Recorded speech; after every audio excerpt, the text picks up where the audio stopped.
Hi, this is Nick and Matt here at SaratogaWine.com with a couple stunning Bordeaux wines for you today. Matt, a couple second growths here for you.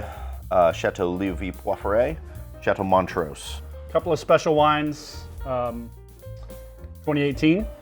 Great vintage. Phenomenal vintage, warmer vintage, so the fruit is really showing quite well in this vintage, especially in these structured wines. Wasn't a particularly cheap vintage, but starting to actually become a little bit more affordable now that some of the 20s are out, 22s are getting a little coming. brutal. Yep. They were both 100-pointers. Not surprised there. First one that we're trying right now, the Chateau Montrose, kind of a super second growth, it's known as. A lot more cab, so this is a cab heavy, like 85%, somewhere in that range. Yeah, the rest will be Merlot, perhaps a little bit of Cab Franc in there. What I get out of the Montrose is a real lifted kind of floral note that comes through, plenty of lush, ripe fruit, tons of structure as well. I get a lot of black fruit in this, right? Yeah, definitely blackberry, kind of a dusty Cassis, chocolate, for sure. Cassis character coming through. As a huge Napa fan, I actually get a lot more Napa out of this. I get that pencil shavings, a little bit of cedar, the things that with that attract balance, me to Napa. Yeah, but with that balanced Bordeaux structure to it.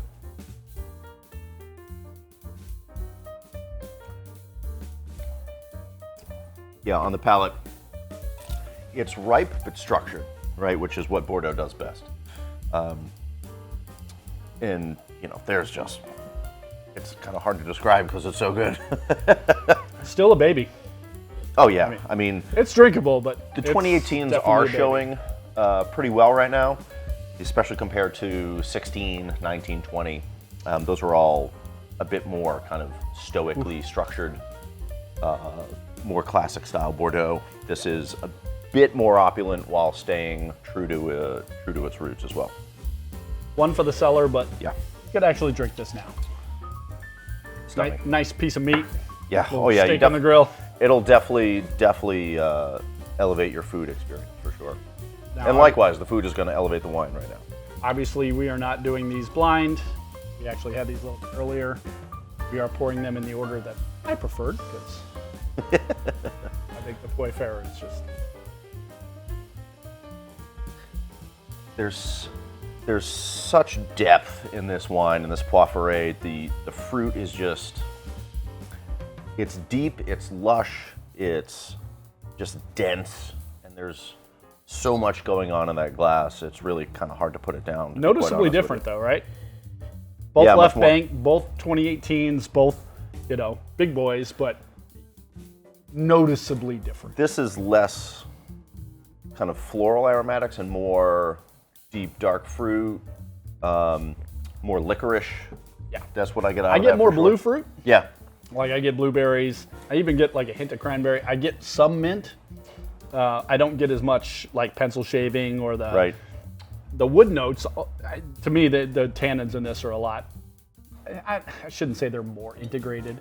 I mean, they're both incredibly integrated tannins. They're a little softer than this It one. is definitely softer. This, to me, this comes across as it's a few years older. Right. Even though it's not. It reminds me of like a dark chocolate covered blueberry. You definitely get that, like that Dutch processed cocoa kind of fine, almost powdery tannins. Little hint of espresso. And yeah, that's definitely get the espresso in there as well. Finish keeps going on, and that's really a hallmark of a real fine wine. It's just there's depth of flavor. It keeps changing in the glass. There's layers upon layers, and it just it keeps going. I mean, I'm still tasting it right now, just as well as I did when I first tried it. So, stunning wines, both 100-pointers. Leoville Poyferre 2018, Chateau Montrose from Saint-Estèphe. We hope you get a chance to try them sometime. Enjoy.